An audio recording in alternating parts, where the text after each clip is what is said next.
اللہ تعالیٰ پھر اگلی آیت میں مزید ارشاد فرماتے قالوا انما انت من المسحرین، انہوں نے کہا یقیناً تم سحر زدہ لوگوں میں سے ہو، نبی کو کہا۔ جب بات نہیں سنی تو ان کو کیا کہا، تم دیوانے ہو، سحر زدہ ہو، تم پر جادو کیا گیا ہے۔ ما انت الا بشر مثلنا، تم ہمارے ہی جیسے ایک انسان ہو، یعنی حضرت صلی اللہ علیہ وسلم کو کیا کہا، تم تو ہمارے جیسے ہی ایک انسان ہو، بس کوئی معجزہ لاؤ اگر تم سچوں میں سے ہو، ہم تمہیں تب مانے جب تم کوئی معجزہ لے کر آؤ۔ قوم صالح کو نے بھی یہی بات کی کہ ہمارے جیسے ایک انسان ہو، تمہاری کیا حیثیت ہے کہ ہم تمہاری بات مان لیں، اگر کوئی تم معجزہ لے کر آؤ گے، کوئی نئی عجوبی چیز لے کر آؤ گے، پھر ہم ماننے کو تیار ہوں گے کہ حقیقت میں تم یقیناً کوئی نبی ہو۔ قال هذه ناقة الله شرب ولكم شرب يوم معلوم، صالح علیہ السلام نے کہا یہ ایک اونٹنی ہے، ایک اس کے پانی پینے کی باری ہے، یعنی ایک دن یہ کنویں سے پانی پی گی اور ایک مقررہ دن تمہارے لیے پانی پینے کی باری ہے، ایک دن اونٹنی پانی پی گی اور ایک دن تم پانی پیو گی۔ وَلَا تَمَسُّوهَا بِسُوءٍ فَيَأْخُذَكُمْ عَذَابُ يَوْمٍ عَظِيمٍ، اور اس کو برائی کے ساتھ مت چھونا، یعنی کہ کسی بری نیت سے مت چھونا، پھر تمہیں ایک بڑے دن کا عذاب پکڑ لے گا۔ کون سا بڑے دن کا عذاب؟ اگر تم اس کو چھو گے، تنگ کرو گے، مارو گے، اگر اس کو مارو گے یا قتل کر دو گے یا اسے پانی پینے سے روکو گے، تو تمہیں اللہ تعالیٰ بڑے دن کا عذاب، کیونکہ جو تکلیف کا دن ہوتا ہے نا، تکلیف کے دن بہت لمبے ہو جاتے ہیں، وہ ختم نہیں ہوتے، جبکہ آسانی کے دن بہت جلدی سے گزر جاتے ہیں، اسی لیے کہا کہ تمہیں بڑے دن کا عذاب پکڑ لے گا۔ فَعَقَرُوهَا فَأَصْبَحُوا نَادِمِينَ، پھر انہوں نے اس کی ٹانگیں کاٹ دیں، پھر شرمندہ ہو کر رہ گئے۔ تو انہوں نے اپنے ساتھی کو پکارا، سو اس نے اسے پکڑا، پس اس نے اونٹنی کو کاٹ ڈالا۔ سیدنا عبداللہ بن زمعہ رضی اللہ تعالیٰ عنہ نے بیان کیا کہ میں نے نبی صلی اللہ علیہ وسلم سے سنا کہ آپ صلی اللہ علیہ وسلم نے اس قوم کا ذکر کیا جنہوں نے اونٹنی کو ذبح کر دیا تھا، آپ نے فرمایا خدا کی قسم، بھیجی ہوئی اس اونٹنی کو ذبح کرنے والا قوم کا ایک بہت ہی باعزت آدمی قدار نامی تھا، جیسے ہمارے زمانے میں ابو زمعہ اسود بن مطلب کہتے ہیں، جسے ہمارے زمانے میں جیسے کہ ان کے زمانے میں اسود بن مطلب جو تھا وہ بہت زیادہ عزت والا آدمی تھا، اس نے یہ کام کیا تھا۔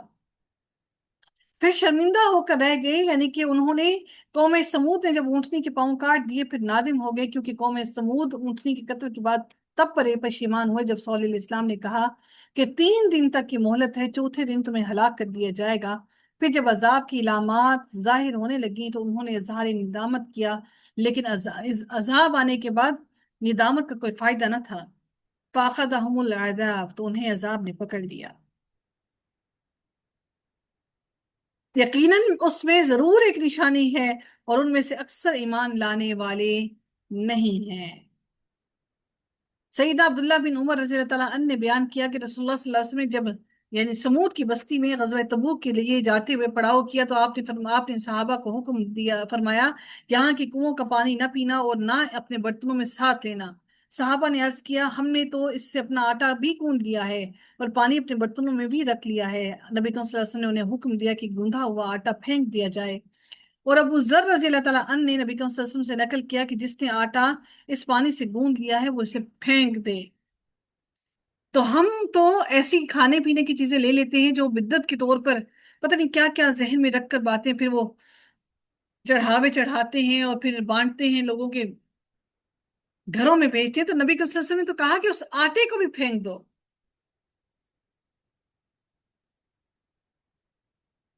اور ان میں سے اکثر ایمان والے نہیں، یعنی کہ قوم سمود پر عذاب آ گیا مگر ان کے دلوں میں ایمان نہ آیا، اللہ تعالیٰ کی تقدیر غالب آ گئی اور وہ ایمان نہ لا سکے۔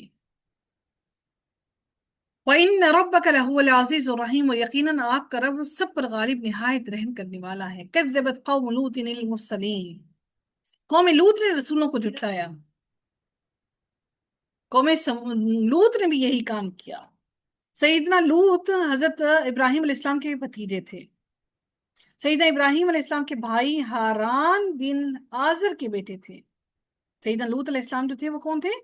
حضرت ابراہیم علیہ السلام کے بھائی ہاران بن آزر کے بیٹے تھے۔ کچھ روایات میں یہ بھی آتا ہے، کچھ تو کہتے ہیں کہ وہ ان کے چچا زاد تھے، اور کچھ میں یہ آتا ہے کہ وہ ان کے بھتیجے تھے۔ سیدنا لوط علیہ السلام کو سیدنا ابراہیم علیہ السلام کی زندگی میں نبوت ملی، اور سیدنا لوط علیہ السلام جس بستی میں جا کر رہے تھے اس کا نام صدوم تھا، اس کے رہنے والوں کو سیدنا لوط علیہ السلام کی قوم اس لیے کہا گیا ہے کہ وہ ان کے ہم وطن یا ہم شہر تھے، اگرچہ کہ اصلاً وہ بابل کے رہنے والے تھے اور اپنے چچا ابراہیم علیہ السلام کے بھیجنے پر وہاں گئے تھے۔ کون؟ حضرت لوط علیہ السلام اپنے چچا حضرت ابراہیم علیہ السلام کے کہنے پر وہاں گئے تھے۔ یہ لوگ صدوم اور اس کے پاس بستے تھے، بالآخر یہ بھی اللہ تعالیٰ کے عذابوں میں پکڑے گئے، سب کے سب ہلاک ہو گئے، اور ان کی بستیوں کی جگہ ایک جھیل سڑے ہوئے گندے کھاری پانی کی پاکی رہ گئی۔ یہ اب تک وہاں پر ایسے ہی مشہور ہے، جو کہ بیت المقدس اور کرک و شوبک کے درمیان ہے۔ اذ قال لهم اخوهم لوط الا تتقون، دیکھیے وہی ایگزیکٹلی وہی سیم الفاظ ہیں۔ جب لوط علیہ السلام نے اپنے بھائی لوط سے جب وہ ان کے بھائی لوط نے کہا کہ الا تتقون، کیا تم ڈرتے نہیں ہو، انی لکم رسول امین، یقیناً میں تمہارے لیے امانت دار رسول ہوں، فاتقوا اللہ واطیعونی، بس تم اللہ سے ڈرو اور میری اطاعت کرو، وما اسألکم علیہ من اجر ان اجری الا علی رب العالمین، میں تم سے کسی اجر کا سوال نہیں کرتا مگر رب العالمین کے ذمے ہے میرا تمام اجر کا ثواب۔ اتأتون ذکران من العالمین، کیا تم جہانوں میں سے مردوں کے پاس آتے ہو، یعنی تمہاری سب سے بڑی بد اخلاقی کیا ہے، بدپیلی کیا ہے کہ تم مردوں کے پاس جاتے ہو۔ وَتَذَرُونَ مَا خَلَقَ لَكُمْ رَبُّكُمْ مِنْ أَزْوَاجِكُمْ بَلْ أَنْتُمْ قَوْمٌ عَادُونَ، اور تم چھوڑ دیتے ہو جو تمہارے رب نے تمہاری بیویاں پیدا کی، ان بیویوں کو چھوڑ دیتے ہو۔ ازواج یعنی کہ بیوی اور شوہر دونوں کے لیے استعمال کیا جاتا ہے، جوڑے میں مرد اور میاں بیوی دونوں آتے ہیں نا، تو کبھی بیوی کے لیے استعمال ہوتا ہے، کبھی شوہر کے لیے ہوتا ہے۔ بل انتم قوم عادون، بلکہ تم تو عادی مجرم ہو، یعنی تم حلال کی حد سے گزر کر حرام کی اطاعت کی حد توڑ کر نافرمانی کرتے ہو، عادی ہو۔ یہ بدبخت کو مسافروں یا مہمانوں تک کو نہیں چھوڑتی تھی، پہلے اس سے لواطت کرتی، پھر ان سے مال اسباب اور نقدی وغیرہ چھین کر انہیں دھکے دے کر بستی سے باہر نکال دیتے تھے۔ اللہ، آج یہ کام آج یہ کام امت مسلمہ کے اندر بھی بہت عام ہے۔ رسول اللہ صلی اللہ علیہ وسلم نے فرمایا جسے تم لوط کی قوم والا کام کرتے دیکھو تو کرنے والے کو بھی قتل کر دو، اور اس کے ساتھ بدفعلی کی گئی اسے بھی قتل کر دو، یعنی جس کے ساتھ کیا گیا اس کو بھی قتل کر دو، اور جو کرنے والا اس کو بھی قتل کر دو، دونوں کو قتل کر دو۔ جبرن نہیں کہا گیا، یعنی کہ جو جبرن کرنے والے کو نہیں کہا گیا، جو دونوں اس میں ملوث۔ قالوا لئن لم تنتهي يا لوط لتكونن من المخرجين، انہوں نے کہا ہے لوط اگر تم باز نہ آئے تو تم ضرور نکالے گئے لوگوں میں ہو جاؤ گے۔ قال، یعنی کہ ہم تمہیں نکال دیں گے اپنی بستی سے۔ قال انی لعملکم من القالین، اس نے کہا یقیناً میں تمہارے اس کام سے سخت دشمنی رکھنے والوں میں سے ہوں، میں تمہارے کام کو ہرگز نہیں مانوں گا، میں تمہیں ہرگز تمہیں اس بارے میں تمہاری اس بات کی وجہ سے، تمہاری اس دھمکی کی وجہ سے ایسا نہیں ہے کہ تمہاری بات کو مان لوں گا۔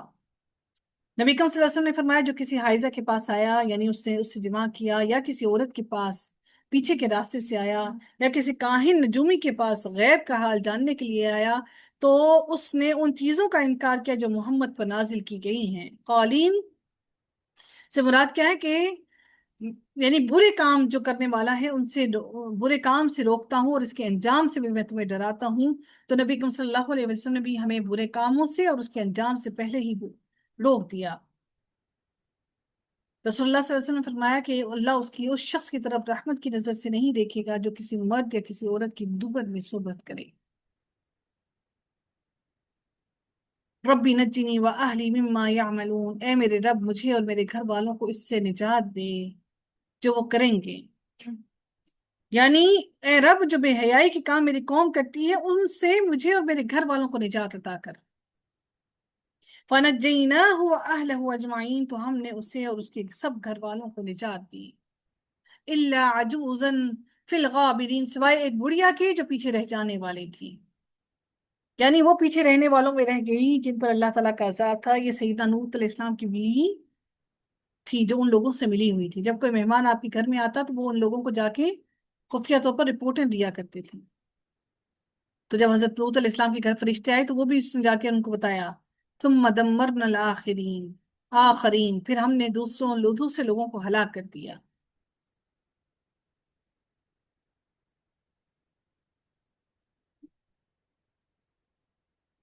جن ممالک کے اندر یہ تمام کی تمام بیماریاں، یہ تمام کے تمام کام ہو رہے ہیں، وہاں پر ان ممالک کے اندر شدید قسم کی بیماریاں پھیل رہی ہیں۔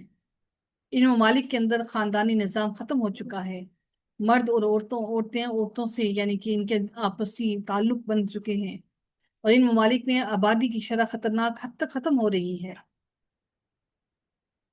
مہلک امراض میں مبتلا ہو گئی ہیں، جیسے ایڈز، سوزاک، سیلان، خارش، اور بہت سی اور سی بیماریاں جس میں پھنسے پھوڑیاں بھی ہیں، پھوڑے پھنسیاں بھی ہیں۔ یہ تمام کے تمام اللہ تعالیٰ کی حدود سے باہر نکلنے کی وجہ سے یہ تمام کے تمام یہ تمام کے تمام ان عذابوں میں مبتلا ہیں۔ وَأَمْطَرْنَا عَلَيْهِمْ مَطَرًا، اللہ تعالیٰ فرماتے ہیں پھر ہم نے ان پر بارش برسائی، زبردست بارش۔ فَسَاءَ مَطَرُ الْمُنذَرِينَ، پھر اللہ تعالیٰ فرماتے ہیں بس بڑی بری بارش تھی ڈرائے جانے والوں کی، یعنی پتھروں کی بارش اللہ تعالیٰ نے ان پر کی، پتھر برسائے گئے ان پر۔ ان فی ذلک لآیہ، یقیناً اس میں ایک نشانی ہے، اور ان میں سے اکثر لوگ ایمان والے نہیں۔ وَإِنَّ رَبَّكَ لَهُوَ الْعَزِيزُ الرَّحِيمُ، اور بلا شبہ آپ کا رب یقیناً سب پر غالب اور نہایت رحم کرنے والا ہے۔ یعنی اللہ رحم کرنا چاہتا ہے ان پر، لیکن یہ وہ لوگ بدبخت وہ لوگ ہیں جو خود پر اپنے آپ پر رحم نہیں کرتے۔ جو انسان خود پر رحم نہیں کرتا تو پھر اللہ بھی اس پر رحم نہیں کرتا، پھر اللہ تعالیٰ اس کو کیسے معاف کرے گا، اس پر کیسے رحم کرے گا؟ کذب اصحاب الایکۃ المرسلین، ایکا والوں نے بھی ایسے ہی کیا، انہوں نے بھی رسولوں کو جھٹلایا۔ سارے نبیوں کا ذکر اکٹھا قوموں کا کیا جا رہا ہے۔ اب یہاں پر حضرت شعیب علیہ السلام کی قوم کا ذکر کیا جا رہا ہے۔ ایکا والے حضرت شعیب علیہ السلام کی قوم تھی۔ ایکا ان کا ایک معبود تھا جو ایک درخت تھا یا درختوں کا جھنڈ تھا، یہ لوگ اس کی عبادت کرتے تھے۔ یہ بستی ایک لمبی بلند جگہ پر آباد تھی۔ ایکا والوں نے جھٹلایا رسولوں کو، یعنی سیدہ شعیب علیہ السلام کو جھٹلایا۔ اذ قال لهم شعیب الا تتقون، جب ان سے شعیب علیہ السلام نے کہا کیا تم ڈرتے نہیں ہو، انی لکم رسول امین، کہ میں رسول امین ہوں، فاتقوا اللہ واطیعونی، بس مجھ سے ڈرو اور اللہ تعالی اور میری اطاعت، بس اللہ سے ڈرو اور میری اطاعت کرو۔ وما اسألکم علیہ من اجر، میں تم سے کسی اجر کا سوال نہیں کرتا۔ ان اجری الا علی رب العالمین، میرا اجر تو اللہ کے ذمہ ہے۔ اور انہیں کیا حکم دیا، ان کی کوتاہیاں، غلطیاں کیا تھی، گناہ کیا تھے؟ اوفوا الکیلا، کہ ناپ تول کو پورا کرو، کم کر کے نہ دو۔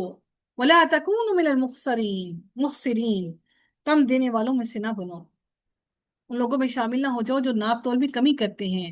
وزنوا بالقسطاس قاس المستقیم، اور سیدھے ترازو سے وزن کرو۔ انہوں نے ترازو کیا ہوتا تھا کہ سیدھا نہیں ہوتا تھا، جھکایا ہوا، یا پھر تاکہ وہ کمی بیشی ہو جائے، میزان میں فرق کرتے تھے۔ یہ معاشرہ میزان میں جو ترازو تھا اس میں فرق کیا کرتے تھے۔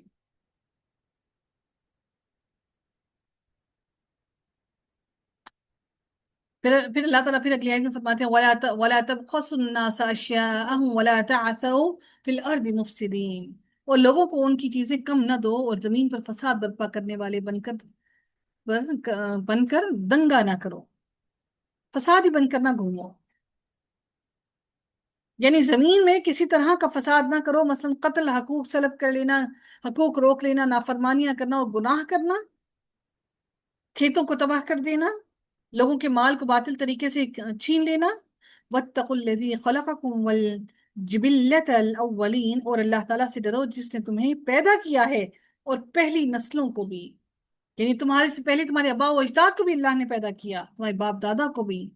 اللہ سے ڈر کر شرک نافرمانی کے کام چھوڑ دو گے تو تم عذاب سے نجات پاؤ گے، یعنی شرک میں یہ بھی مبتلا تھے، آج امت مسلمہ بھی شرک میں مبتلا ہے، اور تمام کی تمام برائیاں، ہر قوم کے پاس ایک برائی تھی اور امت مسلمہ کے پاس اس وقت ساری برائیاں موجود ہیں، اور سب سے بڑھ کر اس میں شرک بھی موجود ہے۔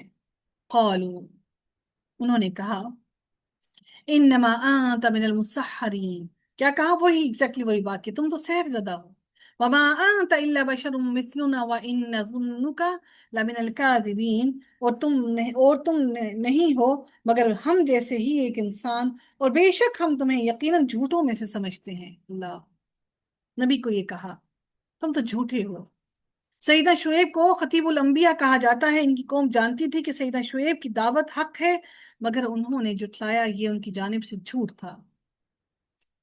خطیب الانبیاء کہا جاتا ہے حضرت شعیب علیہ السلام کو۔ فَأَسْقِطْ عَلَيْنَا كِسَفًا مِّنَ السَّمَاءِ إِن كُنتَ مِنَ الصَّادِقِينَ، سو ہم پر آسمان سے کوئی ٹکڑا گرا دو۔ انہیں کیا کہا ان کے لوگوں نے کہ اگر تم سچے ہو تو آسمان کا ایک ٹکڑا ہمارے سر پہ گرا دو اگر تم سچے ہو۔ ہم بھی دیکھیں کہ آسمان کا ٹکڑا ہم پر گرتا ہے تو ہم ہلاک ہوتے ہیں یا نہیں ہوتے۔ انہیں لگتا تھا یہ آسمان گر نہیں سکتا، ایسا ہی ہمیشہ رہے گا۔ قال، شعیب علیہ السلام نے کہا، ربی اعلم بما تعملون، میرا رب زیادہ جانتا ہے جو کچھ تم عمل کرتے ہو، اور تم کتنے عذاب کے مستحق ہو، اور وہ تمہیں کب عذاب دے گا میرا رب اس کو بخوبی جانتا ہے۔ تمہارے اعمال کی جزا میرا رب تمہیں دے گا۔ فَكَذَّبُوهُ فَأَخَذَهُمْ عَذَابُ يَوْمِ الظِّلَّةِ، وہ سو انہوں نے اسے جھٹلا دیا تو ان کو سائبان کے دن والے عذاب نے پکڑ لیا۔ سائبان سے مراد کیا ہے کہ قوم شعیب نے عذاب کا جب مطالبہ کیا تو اللہ تعالیٰ نے عذاب نازل کر دیا، 7 دن تک ان پر سخت دھوپ اور شدت کی گرمی طاری رہی، پھر اس کے بعد بادلوں کا ایک سائے آیا۔ سائبان کیا تھا؟ سائے آیا جس کے نیچے وہ سب جمع ہو گئے تو انہیں سکون آیا، لیکن پھر آسمان سے آگ کے شعلے برسنے شروع ہو گئے، زمین زلزلے سے تھرتھرانے لگی اور سخت چنگھاڑ نے انہیں ہمیشہ کے لیے موت کی گھاٹ اتار دیا۔ یوں 3 قسم کے عذاب ان پر آئے۔ اللہ تعالیٰ فرماتے ہیں فَأَخَذَتْهُمُ الرَّجْفَةُ فَأَصْبَحُوا فِي دَارِهِمْ جَاثِمِينَ الَّذِينَ كَذَّبُوا شُعَيْبًا كَأَن لَّمْ يَغْنَوْا فِيهَا الَّذِينَ كَذَّبُوا شُعَيْبًا كَانُوا هُمُ الْخَاسِرِينَ۔ زلزلہ بھی، چنگھاڑ بھی، اور بجلی کا عذاب سارے اکٹھے آئے، یعنی کسی طرح سے بھی بچنے کا کوئی سوال نہ تھا۔ پھر اللہ تعالیٰ فرماتے ہیں ان فی ذلک لآیہ، بلا شبہ اس میں یقیناً ایک نشانی ہے، اور ان میں سے اکثر لوگ ایمان نہیں لاتے۔ وما کان اکثرهم مؤمنین، اکثر لوگ ایمان نہیں لاتے۔ وان ربک لہو العزیز الرحیم، اور بلا شبہ آپ کا رب یقیناً سب پر غالب اور نہایت رحم کرنے والا ہے۔ یعنی اللہ تعالیٰ تو رحم کرنے والا ہے، اللہ تم پر رحم کرنا چاہتا ہے، لیکن یہی لوگ ہیں جو خود پر رحم نہیں کرتے۔ جو خود پر رحم نہیں کرتا تو یقیناً پھر اللہ تعالیٰ بھی ان پر رحم نہیں کرتا۔ اللہ تعالیٰ سے دعا ہے کہ اللہ تعالیٰ ہم سب پر رحم فرمائے اور ہمیں تمام کے تمام برے اعمال سے محفوظ رکھے، ہمارے آنے والی نسلوں کو محفوظ رکھے۔ اللہ تعالیٰ ہماری آنے والی نسلوں کو سدھار۔ آمین یا رب العالمین۔ وآخر دعوانا الحمد للہ رب العالمین، صلی اللہ تعالی علی خیر خلقہ اجمعین برحمتک یا ارحم الراحمین۔ سبحانک اللہم وبحمدک، نشہد ان لا الہ الا انت، نستغفرک ونتوب الیک۔ السلام علیکم ورحمۃ اللہ وبرکاتہ۔